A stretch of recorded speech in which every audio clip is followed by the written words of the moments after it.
R.I.P. Saxonville as we know it. The beloved and sometimes hated Saxonville defense is not the same now, never will be the same. First, the Jags shipped off Jalen Ramsey last season, and now in the offseason before the 2020 season, they have shipped off A.J. Bouye, former Pro Bowl cornerback, to the Denver Broncos for a bag of loose change. Well, sort of. What's up, folks? Fred Richani, TSC, your home for sports news updates, interviews, and everything in between. If you're new here, please consider subscribing. According to ESPN's Adam Schefter, the Broncos are acquiring cornerback A.J. Bouye from the Jacksonville Jaguars for a first-round pick. He currently has 2 years left on his deal. He's going to be owed $15.4 million for 2020, $15.5 for 2021.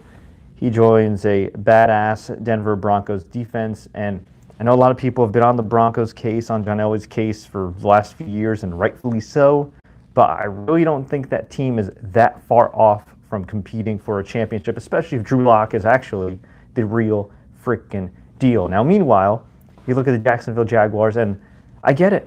They're loading up on a bunch of different draft picks. Right now, they have 6 of the top 115 picks in the draft, including number 9 and the Rams pick at number 20. And on one hand, that's great. You could load up on a bunch of young players. That's awesome. I hear that they're trying to trade Nick Foles, and they're trying to find a sucker for his $88 million contract. They're going to go with Gardner Minshew. Minshew Mania, the mustache. That's great.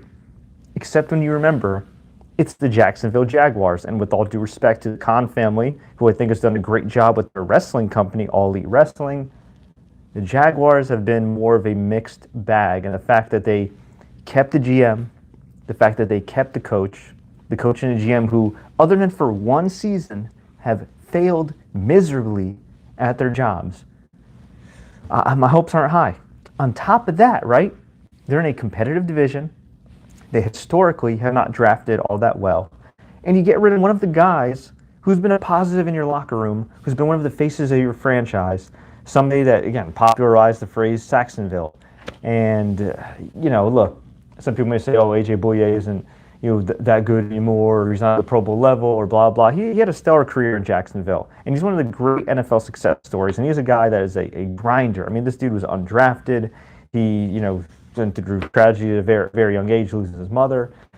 Came to Jacksonville. I believe, if I recall correctly, I think he actually took less money to stay to be with Jacksonville. If I recall correctly, I think he rejected a higher offer from the Bears. I could be wrong here, but I think that's what I remember. Either way, he was a guy that's one of the pillars of that community, that football team.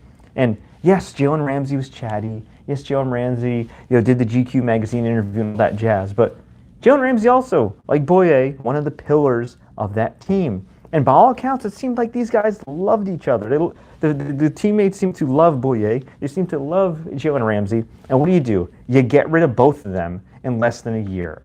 What kind of message does that really send to the locker room? I don't know. I know it's not for long, NFL not for long, but you factor in this too.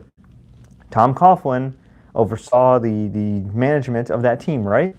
They had a lot of complaints over the last few years. I think the most complaints of any team by freaking far. And while Tom Coughlin's gone, the reality is before Tom Coughlin, that team was dysfunctional. And after Tom Coughlin leaves, I wouldn't be surprised if it is still dysfunctional. And at the end of the day, it was under the watch of the Khan family, under the coach, under the general manager. And look, I like Minshew a lot. I think that he's an absolute stud. But you got the Colts, who honestly are one good quarterback away and maybe some free agency money finally being spent away from competing for a championship. And that could be Jacoby Brissett stepping up to the plate, or it could be them acquiring a guy like Phillip Rivers. You have the Tennessee Titans, who if they bring back Ryan Tannehill, or add a guy like, say, Phillip Rivers or Tom Brady, who could still compete for a championship. I mean, it's easier said than done to win that division. And of course, you got the Houston Texans, and you always got a chance no matter what when you have a great player like Deshaun Watson, who's only going to get better with age, assuming he stays healthy. So I think it's tough going for Jacksonville Jaguars. I thought they had a good thing with Gardner Minshew. They benched him for Nick Foles, understandable because he had that one bad game, but I don't know. Recent history tells me not to bet on the Jaguars. I hope I'm wrong. I'd like to see a competitive division with all 4 teams doing well. I like Gardner Minshew a lot, but getting rid of one of your top players for a number of years, somebody, again, who was a pillar of that team, that community, Not feeling that, but I want to hear from you. Enough of what I have to say. I ain't a Jags fan. I want to hear from all the Jaguars fans here. I want to hear from all the people that have a dog in the race in the AFC South. Let me know what you think. Do you think this is the right move, the wrong move? Let me know. Leave a comment below. Just want to mention that I covered the NFL Scouting Combine last week. We have a ton of videos going up. We just uploaded a bunch of press conferences as well. So if you're a huge NFL fan, this is the channel for you. So please subscribe, click the bell button to enable notifications. Take care, like, and share. And until next time, everybody, as always, enjoy the games and best of luck to AJ in Denver.